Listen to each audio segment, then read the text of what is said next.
E então uma boa noite a todos, aqueles que nos ouvem longe, o nosso irmão Alberto, o nosso irmão Benjamin, a nossa irmã Filomena em Inglaterra, a nossa irmã Filomena que está em São João, a todos, o nosso irmão Daniel Ferreira, um abraço muito forte para ele. Tem sido um bom combatente, que o Senhor possa continuar a dar forças e ânimo, e a todos aqueles que nos ouvem, um abraço muito forte. Vamos dar então início ao estudo bíblico, e então estamos a estudar a carta aos Colossenses, capítulo 2, e vamos ler o capítulo todo. Vamos ficar de pé, irmãos, e vamos então dar início à leitura. Porque quero que saibais que um grande combate tenho por vós e pelos que estão em Laodiceia, e por quantos não viram o meu rosto em carne, para que os seus corações sejam consolados, e estejam unidos em amor e enriquecidos da plenitude da inteligência para conhecimento do mistério de Deus, Cristo, em quem estão escondidos todos os tesouros da sabedoria e da ciência. E digo isto para que ninguém vos engane com palavras persuasivas, porque ainda que esteja ausente quanto ao corpo, contudo em espírito estou convosco, regozijando-me vendo a vossa ordem e firmeza da vossa fé em Cristo.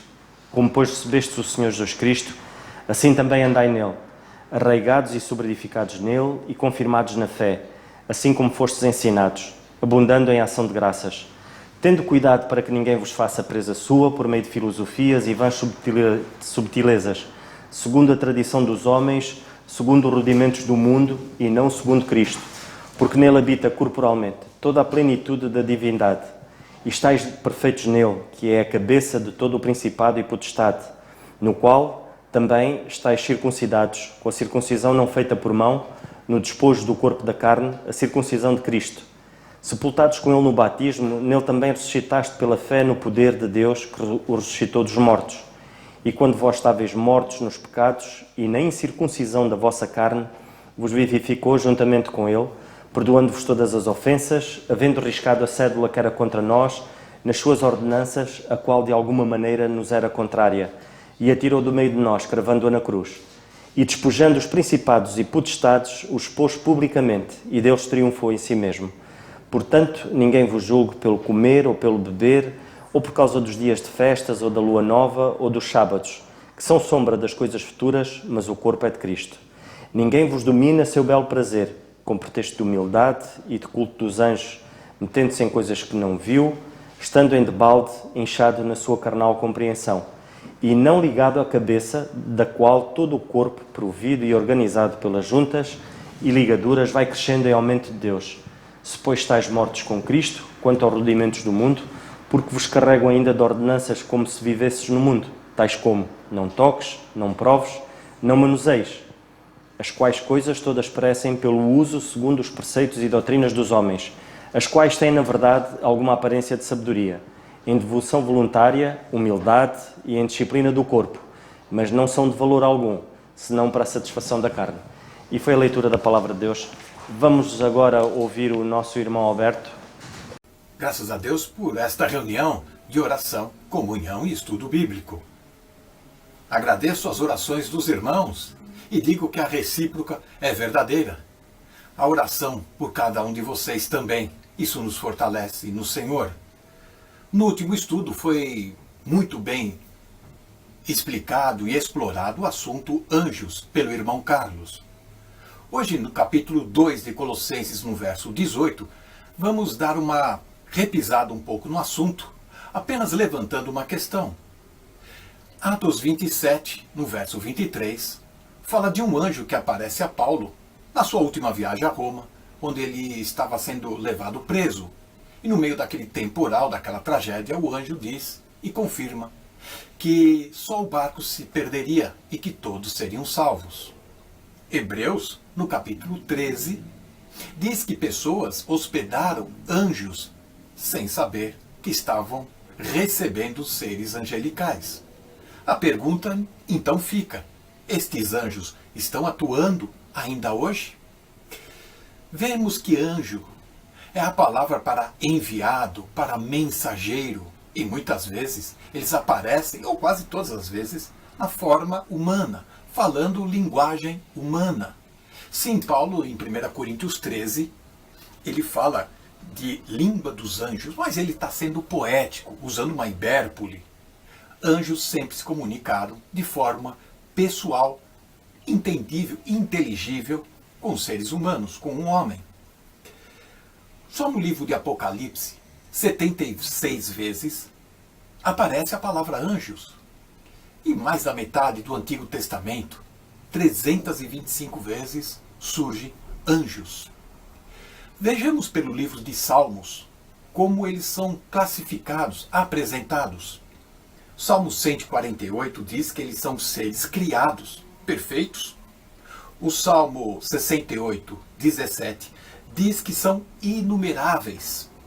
E há também o Salmo 103, no verso 20, que diz que eles são seres extraordinários. Sim, eles são organizados, hierarquicamente falando. Arcanjos, serafins, querubins. Querubins, em Êxodo 25, 20, ou mesmo Ezequiel 10, mostra que tinham asas. Agora, são visões. E esta visão do profeta muitas vezes tem um significado, uma simbologia por trás. E não podemos afirmar tão categoricamente que anjos têm asas ou não. Agora, quando nós olhamos no Antigo Testamento, e só no Antigo Testamento surge o anjo do Senhor, ele é adorado, ele é recebido com espanto, com reverência. E o artigo definido mostra que é uma cristofania. É Cristo Jesus pré-encarnado intervindo e se apresentando e agindo a favor do homem. Na época profética, existiam sinais, maravilhas. E os sinais, mais uma vez, é para o povo do Sinai. O Velho Testamento, os Evangelhos, Mateus, Marcos, Lucas, João, são livros proféticos. Depois nós temos Atos. Atos é um livro de narrativa histórica, um livro de transição para as cartas de Paulo, o mistério. E são as cartas de Paulo que estabelecem a doutrina da igreja, o ensino do apóstolo Paulo. Se queremos interpretar e entender as Escrituras, sempre através dos ensinos de Paulo, das cartas paulinas, de Romanos até Filémon. Depois nós temos uma nova transição. Hebreus, livro escrito para os judeus.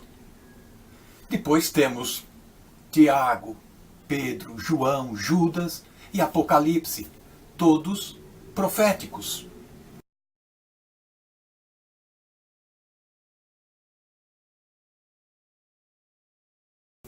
Assim, podemos compreender a ação do anjo em Atos 27, ou menos no Hebreus 13. Atos de profecia, não para a igreja especificamente. Hoje andamos por fé e não por vista, conforme 2 Coríntios 5, no verso 7. Tomé disse que eu preciso ver para crer. Será que precisamos ver manifestações sobrenaturais? Será que precisamos de alguma coisa extraterrestre para nos abalar? O Senhor Jesus, no Evangelho de João, no capítulo 20, no verso 29, ele repreende Tomé. Bem-aventurado sois os que não viram e creram. Quando nós temos a plenitude de Cristo, a obra realizada na cruz do Calvário, isso nos protege de enganos, de ensinos falsos, de imoralidades. Que o Senhor nos abençoe ricamente. Amém. Eu queria partilhar com os irmãos muito rapidamente, acho que se calhar vou levar o mesmo tempo que o nosso irmão Alberto.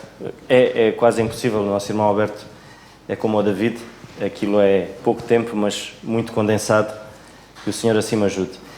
Ainda no capítulo 2, no versículo 18, quando o apóstolo fala aqui na questão e estava preocupado em que muitos estavam inchados na sua carnal compreensão, e a minha pergunta é esta: que cada um de nós possa fazer examinar-se a si próprio. Eu estou a crescer ou estou a inchar? Porque é mesmo assim, fora do corpo, fora da igreja, nós inchamos. porque começamos a receber o nosso entendimento, não passa a ser um entendimento das nossas próprias ideias ou daquilo que procuramos lá fora. E isso faz-nos inchar. E nós temos de ter muito cuidado, irmãos, porque, como eu costumo dizer, não há super-heróis. Nós estamos dependentes do Senhor. O nosso super-herói é o nosso Senhor Jesus Cristo. E a nossa dependência tem que ser total, porque fora dele nós inchamos. O apóstolo Paulo, no versículo a seguir, ele próprio diz que o crescimento para o aumento de Deus deve-se ao quê? A nós estarmos ligados à cabeça, do qual todo o corpo, provido e organizado. Ou seja, nós como igreja devemos crescer assim. Quantos há que pensam que conseguem levar uma vida de crescimento espiritual longe da igreja, longe dos irmãos? Enganem-se, não há super-heróis. O que faz crescer é o fermento, e o fermento está associado ao pecado. O Senhor Jesus Cristo falou acerca disso em Lucas 12, no capítulo 1, nós podemos ler, Lucas capítulo 12, versículo 1, perdão.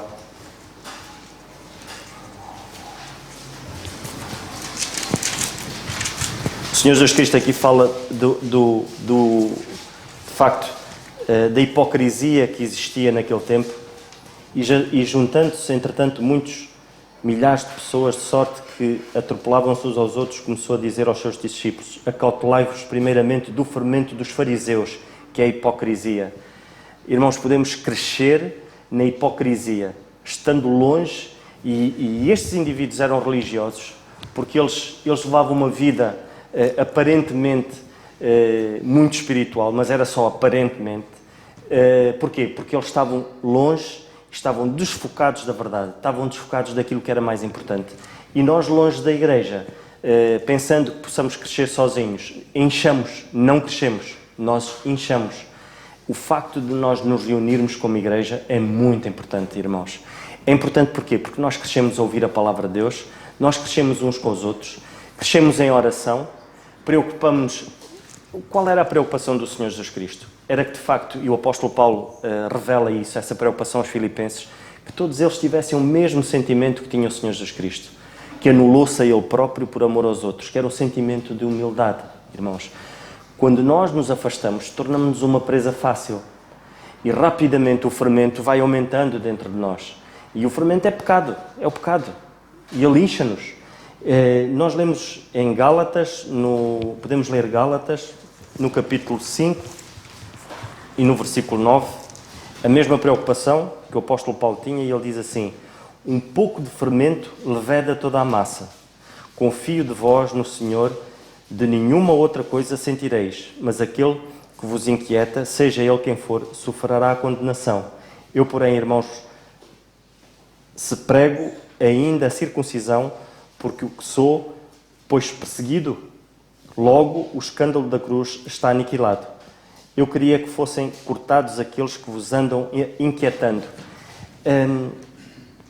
É muito importante, irmãos, se nós estivermos firmes e se nós, como igreja, o nosso foco for o Senhor, se o nosso objetivo for crescer nele, e crescer no Senhor é o quê? É nós podermos, através da palavra dele, termos um entendimento diferente. Existe uma grande diferença. O facto de nós crescermos, nós queremos ter uma percepção mais de como eu devo ser filho de Deus. O facto de eu estar inchado eu preocupo-me em ter mais, em receber mais. Quando a minha preocupação é eu receber, eu quero receber, eu quero ir para ter, eu quero ir para receber, isso é um sinal de preocupação, porque é um sinal de inchaço.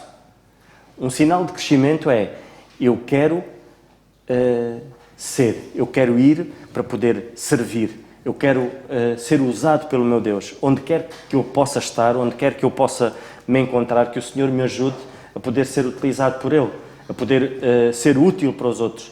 E isso, de facto, é um sinal de crescimento. Um sinal de crescimento é eu procurar e ter vontade de ouvir a palavra de Deus, de eu poder me reunir com os irmãos, de eu poder perceber aquilo que o Senhor me quer dizer. Agora, quando a minha preocupação é tirar da palavra de Deus, esporadicamente, descontextualizar da palavra de Deus aquilo que me agrada, Para quê? Para satisfazer o meu modo de vida e sem inchaço. E nós temos de ter cuidado, irmãos, porque não há ninguém que possa dizer, não, isso não me atinge. Não, atinge-me se eu me afastar. Se eu me afastar, isso vai me atingir. Porque eu vou estar vulnerável. Então essa era uma das grandes preocupações do apóstolo aqui. E era o que ele dizia, quando ele fala, e o Dário, se não me engano foi o Dário que já falou várias vezes, que há ataques que são exteriores, e nós temos de ter cuidado com esses ataques exteriores, quando o apóstolo diz aqui, ninguém vos domine, ninguém vos julgue, ou seja, isto são ataques exteriores. E estando sozinhos, nós somos vulneráveis a esses ataques exteriores. Que o Senhor nos ajude, irmãos, para que possamos ter um entendimento correto. E só queria terminar com a primeira carta aos Coríntios, no capítulo 5, e no versículo 7, esta mesma preocupação. E o apóstolo Paulo aqui diz, alimpai-vos, pois, do fermento velho, para que sejais uma nova massa, assim como estáis sem fermento, porque Cristo, a nossa Páscoa, foi sacrificado por nós. Que o Senhor nos ajude, irmãos, e possamos pensar que, de facto, o pecado foi aniquilado através do Senhor Jesus Cristo. E se nos mantivermos perto dele, focados nele, certamente podemos crescer saudavelmente e não ficarmos inchados. Que o Senhor nos ajude. Vou passar a palavra então a algum irmão que queira partilhar connosco. Carlos.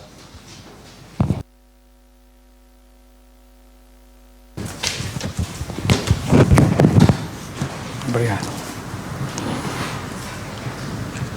Vamos então continuar. Eu estava a ver que o Nando me ia tirar aqui o meu assunto, porque ele está a tocar mesmo naquela área que eu ia tocar e vou tocar. Embora, como vocês vão ver, aquilo que ele disse é complementar, ou aquilo que eu digo é complementar aquilo que ele disse. Na carta aos Colossenses, no capítulo 1 e no versículo 18, nós lemos assim: ninguém vos domina seu belo prazer, com pretexto de humildade e culto dos anjos, metendo-se em coisas que não viu, estando de balde inchado, e cá está o inchado, na sua carnal compreensão. Ele, por acaso, tocou num aspecto do inchaço, que também está cá, e eu nem tinha pensado nesse aspecto, e lá está a complementaridade, que é a questão do fermento, porque o fermento incha a massa, e o fermento é sinal do mal, na Bíblia, é um símbolo do mal. O Senhor Jesus Cristo disse até para nós nos guardarmos do fermento dos fariseus, portanto é uma coisa que não era boa. Mas eu vou tocar no assunto de outra maneira, mas que é o inchaço, e está tudo dentro da mesma questão. Bem, em primeiro lugar, o inchaço fala de orgulho. Isto é muito importante. O orgulho é o pecado original, porque o primeiro pecado que entrou no universo foi o pecado do orgulho com Satanás. Foi ele que disse, pela primeira vez, e nós lemos na Bíblia, eu serei, eu farei e me assentarei. Tudo orgulho. Eu, orgulho. Foi o pecado original que entrou no universo através de Satanás, foi o orgulho. E dali deriva todo o mal. Todos os outros pecados derivam todos dali. Bem, mas o inchaço, até pela natureza descritiva do quadro, não é? O inchaço fala mesmo de orgulho. Alguém a inchar, não é? Até se costuma dizer, até na linguagem corrente, olha, aquele indivíduo está todo inchado, como quem diz, está ali cheio de peito feito, cheio de orgulho. Bem, eu gostava de dizer o seguinte, este inchaço aqui nesta passagem, no versículo 18, tem a ver com uma carnal compreensão. E sabem que a compreensão carnal das coisas leva as pessoas a incharem. Porque quando um indivíduo tem uma compreensão espiritual das coisas, é humilde, não incha. Mas estes indivíduos incham. E incham particularmente, o inchaço tem a ver com o orgulho, tal como eu disse, tem a ver com o ego, e passa pelas tais experiências pessoais. Mas tu não viste, eu vi. E eu experimentei, tu não experimentaste, eu vi. Cuidado com isso. Nós guiamos pela palavra de Deus, não nos guiamos por experiências. Quaisquer que sejam estas experiências, como o apóstolo Paulo dizia, nem que venham anjos do céu, ok? Porque não vem. Já agora uma coisa curiosa, é que não vem nenhum anjo do céu. Ele não diz que vem, ele diz, mesmo que viesse. Portanto, mesmo que a experiência fosse a mais transcendental, não é? Isso não conta. O que conta é o que está escrito e isto é muito importante. Portanto, eu gostava de chamar a vossa atenção para isto, porque o próprio contexto da passagem nos mostra que temos aqui indivíduos com pretexto de humildade, e é curioso como é que um indivíduo que fala em humildade pode ser orgulhoso. E há muitos indivíduos que se orgulham de ser humildes. Que é uma coisa curiosa. Como é que um indivíduo se pode orgulhar de ser humilde? Não é? É um contrassenso. Mas este pretexto de humildade está aqui associado no versículo 18 a coisas que viu. Eu vi os anjos, o culto de anjos. Não é como nós temos aqui no versículo 18. E tem uma compreensão carnal destes assuntos. Há muita gente que tem compreensões de coisas espirituais, tem uma compreensão carnal. Quando se diz carnal, quer dizer que é muito própria, que não tem nada do Espírito de Deus, não tem nada da Palavra de Deus. Porque aqui não há nenhum iluminado. A Palavra de Deus está revelada. E não há mérito nenhum em nenhum de nós, em absolutamente nada. E por isso não há razão para inchar. Compreende? A glória é toda do Senhor. Mas eu queria chamar a vossa atenção para isto pelo seguinte. Vamos pegar em casos práticos. Primeira carta aos Coríntios, capítulo 5. Até a carta aos Coríntios, capítulo 5, o Nando citou há pouco, mas ele não citou o que eu queria. Mas citou uma parte que eu não previ e que veio dar uma grande complementaridade à situação. Primeira carta aos Coríntios, capítulo 5, mas antes vamos ler o capítulo 4 e os versículos 18 e 19. Já repararam o que é que Paulo diz aqui aos Coríntios? Ele diz assim, versículo 18: mas alguns andam inchados, como se eu não houvesse de ir ter convosco. É uma coisa curiosa. Alguns andam inchados, como se eu não houvesse de ir ter convosco. Por outras palavras, não para indivíduos a dizer disparates e a fazer disparates, não é? Mas eles vão voltar, eles vão ser aquilo que são.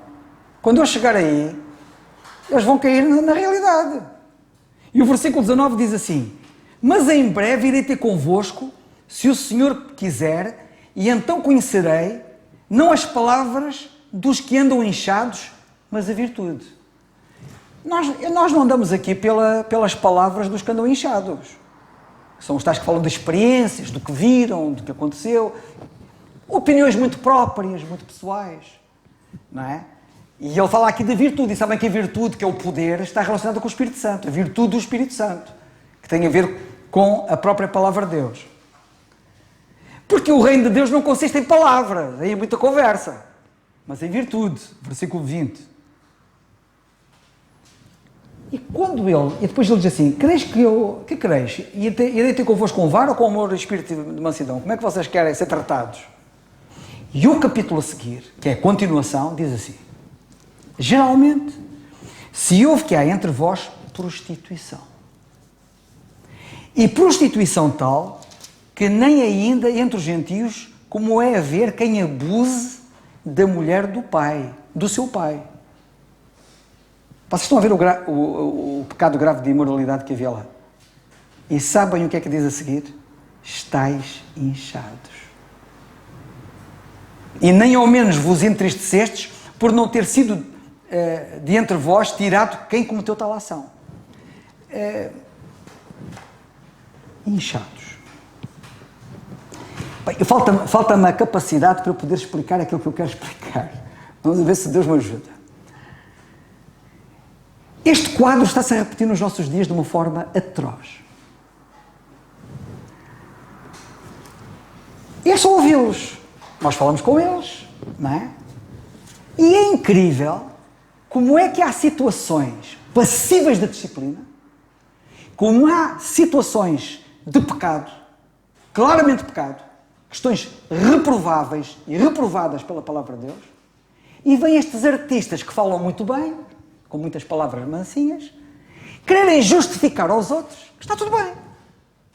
Indivíduos, por exemplo, casados, que têm uma outra mulher.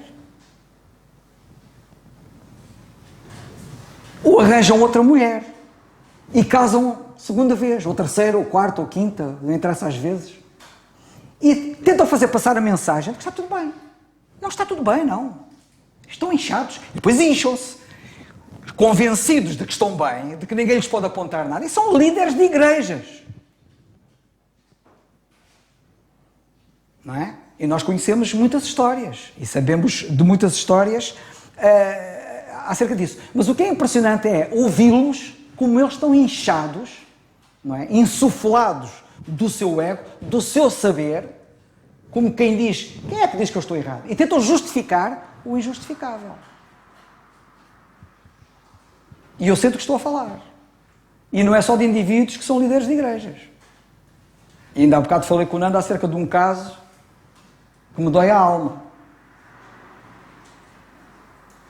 E que eu não vou falar aqui.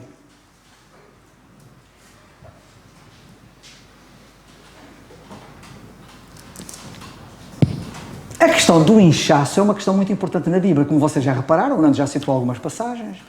Eu estou-vos a citar outras. E nós temos aqui pessoas inchadas. Sabem que as pessoas inchadas não são fortes. É aparência. Têm volume, mas é um volume aparente. Não é um volume real. Aquilo qualquer alfinetezinho faz aquilo desinchar logo. E a realidade fica à vista. Estão a ver? E isto é muito importante ter esta noção. Mas esta questão do inchaço já vem do Velho Testamento. E se vocês repararem, o que é que nós lemos em Levítico no capítulo 13? No livro de Levítico, capítulo 13, vamos lá no instante, Levítico 13, tem que acelerar, mas eu tenho receio de que não percebam, e o meu receio é esse, mas o Senhor é que cuidará disso. No capítulo 13, nós lemos assim no versículo 2. Versículo 1. Falou mais o Senhor a Moisés e a Arão, dizendo: o homem, quando na pele da sua carne houver inchação, inchaço, ou pústula, ou empolha branca, que estiver na pele da sua carne, como praga de lepra, então será levado a Arão, o sacerdote, ou um dos seus filhos, os sacerdotes. O inchaço no Velho Testamento era sinal de lepra. E a lepra na Bíblia, eu agora não tenho tempo para estar a demonstrar isto, mas a lepra na Bíblia é uma figura do pecado. E o pecado incha. O pecado incha. O orgulho. O estar convencido que eu é que sei. E contra tudo que a Bíblia diz. E arranjam argumentos próprios e torcem as Escrituras só para levar a Deus avante e justificarem o seu pecado. O pecado incha. E nós vemos aqui nesta passagem que a inchação era provocada pela lepra. Sabem que o inchaço, do ponto de vista médico, é sinal de doença. O inchaço não é sinal de saúde. Não há nada no corpo humano que, inchando, revela saúde na pessoa. Pelo contrário, o inchaço é indício de que algo está mal e muito mal. E, portanto, até as pessoas, os médicos até costumam dizer aos pacientes, né? Até costumam dizer, se notares algum inchaço, vem cá, porque isso não é normal, tem que se ver o que é que se passa. E é curioso também nós repararmos que o inchaço pode ser causado, e agora tinha que fazer aqui um tratado de médico, eu não sou médico, não vou meter em avarias muito complicadas, mas vou-vos dizer algumas coisas que são comuns, não é? E eu que lidei com o meu pai na fase final da vida dele, e tantas vezes eu ao médico, e ele tinha os pés inchados, e as pernas inchadas, às vezes as mãos, etc. Sabem que o inchaço é causado por insuficiência cardíaca. A insuficiência cardíaca pode causar inchaço. E quando nós falamos de insuficiência cardíaca, fala de insuficiência do coração. Esta gente que anda inchada tem um problema no coração. É gente sem coração. É gente que não sabe o que é amar, não sabe o que é o amor. São pessoas que estão com problema de insuficiência de amor. E por isso agem como agem. Um indivíduo orgulhoso é um indivíduo que não revela amor pelos outros. Vocês já viram um indivíduo a revelar amor, a ser carinhoso, a ser amoroso e a ser orgulhoso? Eu não vi. Eu vejo ao contrário. Eu vejo nos orgulhosos uma imensa falta de amor. Insuficiência cardíaca. Outra insuficiência que produz inchaço, sabem qual é? Insuficiência hepática. O fígado. Vocês nunca ouviram falar de indivíduos com maus fígados? Indivíduos com maus fígados são estes orgulhosos. São indivíduos com maus fígados. Têm um problema no fígado. Eu estou a falar... como é que se diz? Estou a falar... não é poeticamente, como dizia ali o nosso irmão Alberto há bocado, mas alegoricamente. Depois temos uma outra insuficiência que produz inchaço. Sabem qual é? É a insuficiência renal. Não é só a insuficiência cardíaca, nem hepática, mas uma insuficiência renal. E às vezes a insuficiência cardíaca e a renal, por exemplo, andam muito ligadas uma à outra. E há pessoas que às vezes estão ali com ambos os problemas. O meu pai tinha esse problema, por exemplo, que eu sei. E o que é uma insuficiência renal? É uma perda de capacidade de filtrar impurezas. E quando nós perdemos a capacidade de filtrar o mal entranha-se e incha. Foi aquilo que o Nando falou há bocado. O fermento, que leveda à massa. O pecado que entrando incha o corpo. Ou a lepra que entrando incha o corpo. Há uma coisa curiosa que eu gostava que vocês refletissem sobre ela e que está em Atos 28:6. Atos dos Apóstolos 28:6. Vamos ver se eu consigo explicar isto. Se eu consigo aplicar isto, melhor direi. Ainda agora acabei de traduzir o comentário do STEM aos 4 volumes do livro dos Atos dos Apóstolos, especialmente considerados. E, naturalmente, durante estes meses, eu e o José Albalroado em particular, ali o meu cooperador precioso, que faz as revisões àquelas traduções, temos esta narrativa dos Atos dos Apóstolos bem presente e, portanto, estamos bem familiarizados com isto. Sabem que em Atos dos Apóstolos, capítulo 28, quando Paulo ia para Roma, antes de ele chegar a Roma, o navio onde ele ia sobrou numa ilha chamada Melita. E sabe que é em Malta. Já agora, para quem não sabe, a ilha Melita é hoje Malta, como vocês sabem, está ali no Mediterrâneo. Antes de ele chegar à Itália. E eu gostava que vocês reparassem que é fantástico o que nós lemos aqui no capítulo 28 e versículo 6. Sabem o que é que lemos no capítulo 28 e versículo 6, quando ele chegou lá, naufragado? Eles estavam naturalmente cheios de frio, cheios de fome, enfim, eles estavam cheios de tudo aquilo que não era bom, porque eles estavam numa situação muito frágil, porque eles tiveram semanas em temporal constante e contínuo, sem comer e sem nada, e complicado. Depois comeram ali na parte final. Já o apóstolo Paulo disse para eles comerem, estavam na fase de naufrágio, nem sei como é que vocês comeram alguma coisa de jeito. Mas o que eu quero chamar a vossa atenção é que eles chegam àquela ilha cheios de frio, devem ter ido para uma daquelas cavernas e acenderam lá uma fogueira para se aquecerem, estavam molhados também, além do mais, do naufrágio, não é? E no versículo 6 nós lemos que esperavam, tenho que ler mais atrás, porque o versículo 6, os bárbaros, antes disso, havendo Paulo ajuntado uma quantidade de vides e pondo-os no fogo, uma víbora fugindo do calor lhe meteu a mão. Uma coisa que eu aprecio em Paulo, sabem que os centuriões estavam impressionados com ele. Há uma série de detalhes. Quem ir ler o comentário ao livro dos Atos dos Apóstolos vai reparar nesses detalhes que são ali referidos. Mas o apóstolo Paulo, ele revela pormenores que levavam a quem lidava com ele ficar impressionado com ele. E este é um dos episódios que eles ficam impressionados com ele. Sabem porquê? Porque ele era um indivíduo que estava tão naufragado quanto os outros, estava tão necessitado quanto os outros, estava tão molhado quanto os outros, estava tão fragilizado quanto os outros. Mas ainda assim, arregaça as mangas e é ele que vai tratar de arranjar as vides e fazer a fogueira para todos se aquecer. Impressionante. Eu gosto disto. Faz-me lembrar o Nando. O Nando também é um bocado assim. Desculpa lá a falar disso, mas é verdade. Quem te conhece sabe que é assim como eu estou a dizer, eu não estou a exagerar nada. E quando ele estava a fazer este trabalho, não é? Porque aqueles que servem desta maneira, o diabo não gosta deles. Lemos que, havendo Paulo ajuntado uma quantidade de vidros, versículo 3, e pondo-os no fogo, uma víbora, fugindo do calor, lhe acometeu a mão. Isto está cheio de significado, que o comentário ao livro dos Atos explica e muito bem. E os bárbaros, vendo-lhe a bicha pendurada na mão, diziam uns aos outros: certamente este homem é homicida, visto como escapando do mar.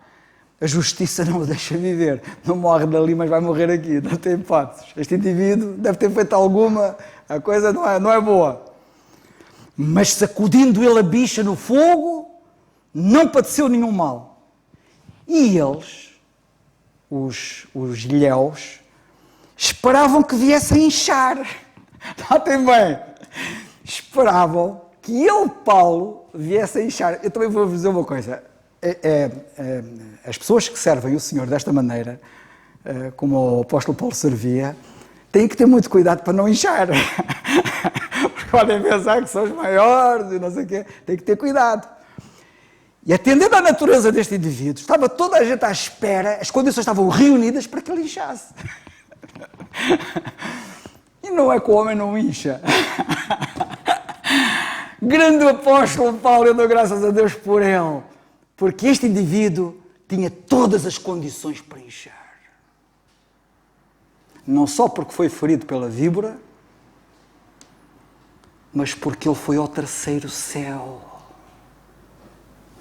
E por causa das excelências da revelação que ele recebeu, foi-lhe dado um espinho na carne, para ele não se gloriar, para não inchar.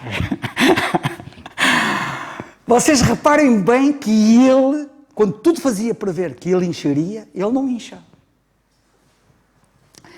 Isto é difícil de eu explicar estas coisas todas, mas isto está tudo relacionado.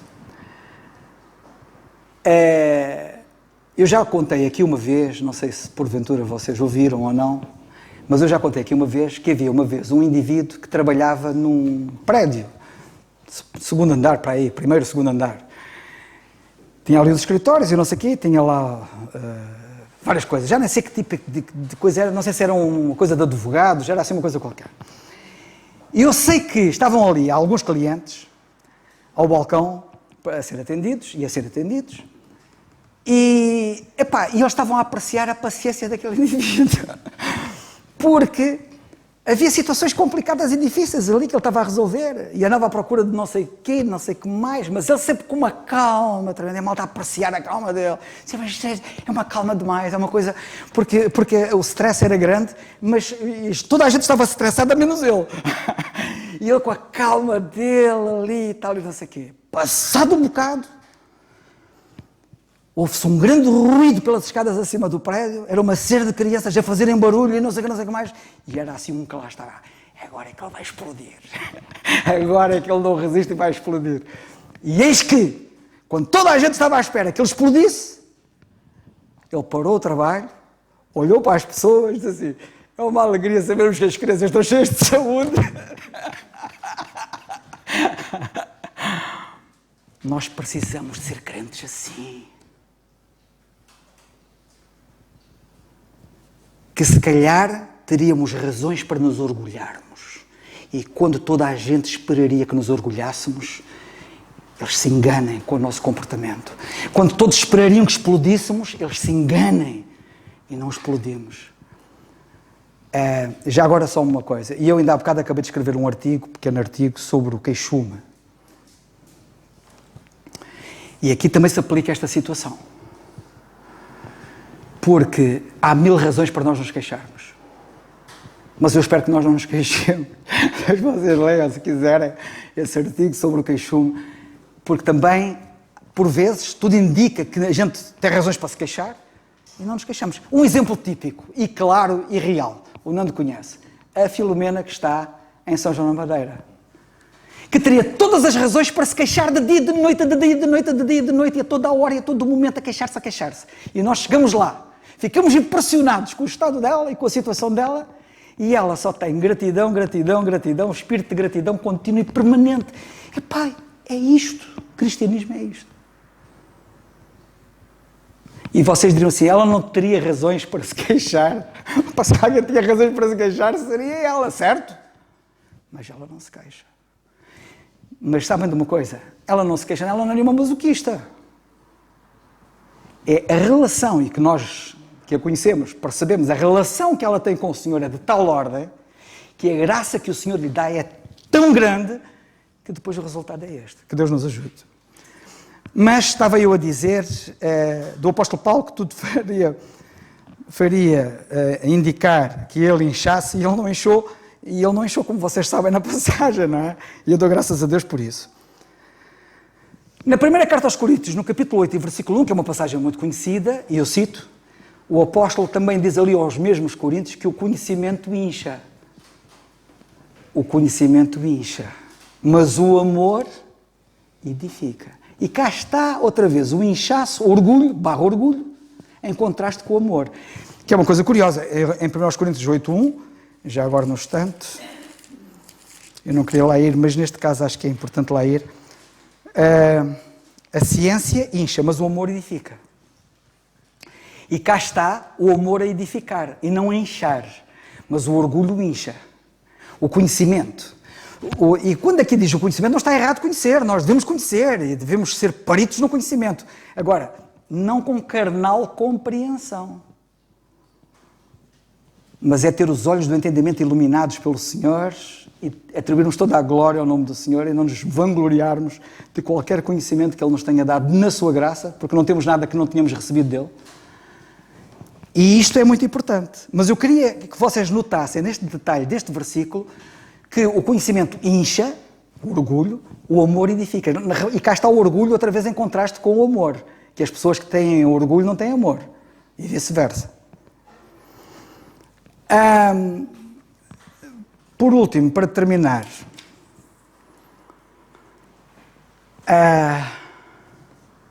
nós precisamos, eu vou falar em meu nome, eu preciso de ser alimentado. Eu não preciso de ser inchado. Eu tenho que ser alimentado, não é ser inchado. E quando as pessoas comem e ficam inchadas, e dizem, pá, sinto-me inchado. Não é bom. Comeu mal. Anda muita gente aí a comer mal. Anda muita gente espiritualmente a comer mal. Depois sentem-se inchados. Sentem-se e estão. Estão inchados. Se vocês forem à internet, por exemplo, vocês podem ver coisas como esta. Elimina o inchaço com 8 mudanças na alimentação. Quer desinchar? Sente-se inchado. 8 passos na alimentação e você vai deixar de se sentir uma pessoa inchada. Eu gosto disto, a sério, é fixe.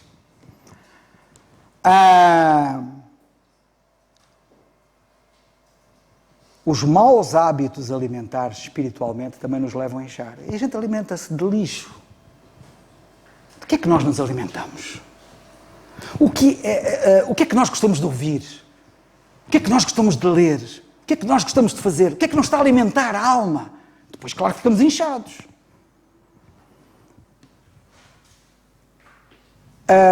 Eu quero vos dar 2 dicas, não vou-vos dar 8, mas vou-vos dar 2 dicas simples.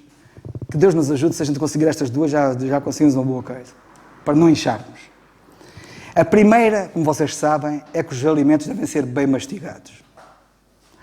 E isto, espiritualmente, na Bíblia, significa meditar.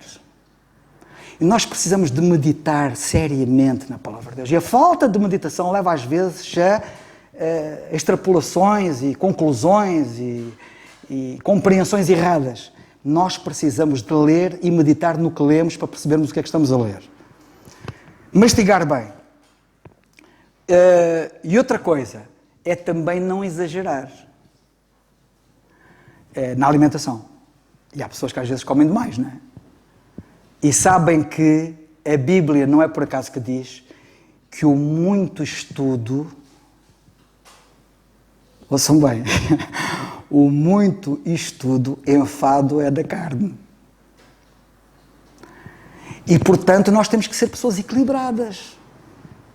A vida cristã não é só estudar a Bíblia. A vida cristã é para ser vivida.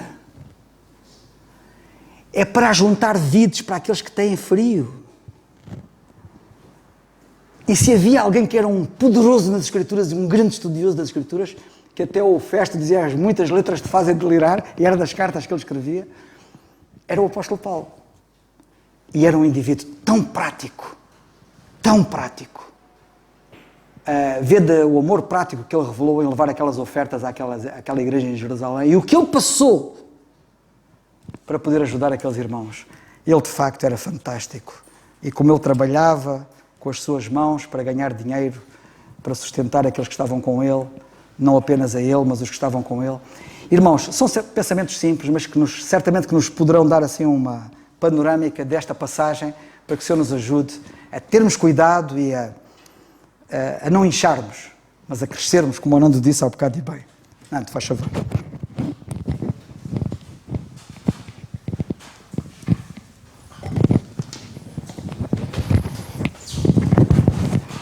Graças a Deus, irmãos, por aquilo que ouvimos.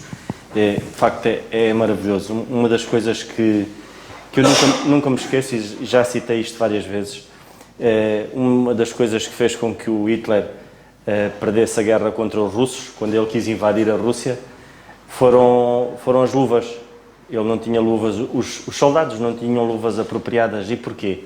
Porque os dedos começaram-lhes a inchar com o frio, porque os russos tinham as luvas, que eram aquelas luvas que apanham os 5 dedos e deixam só este, e os dedos encostados uns aos outros conseguiam aquecer-se e eles conseguiam disparar, e os alemães levaram luvas em que isolavam cada dedo. E um crente isolado fica frio, incha, gangrena, cai e acaba por cair.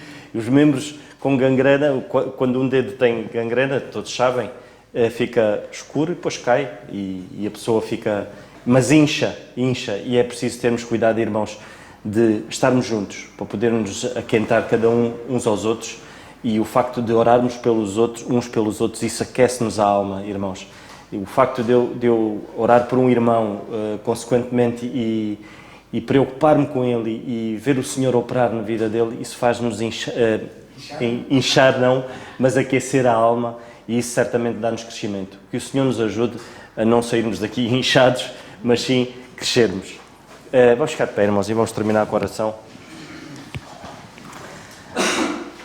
Senhor nosso bendito e amado Pai, nós cada vez que abrimos a Tua Palavra, Senhor, e podemos analisá-la, Senhor, e que Tu nos ajudes, que possamos fazê-lo, Senhor, de uma maneira sincera, Pai, e não procuremos na Tua Palavra satisfazer os nossos próprios desejos, satisfazer a nossa própria procura, mas que possamos procurar na Tua Palavra aquilo que nos faça crescer, Senhor.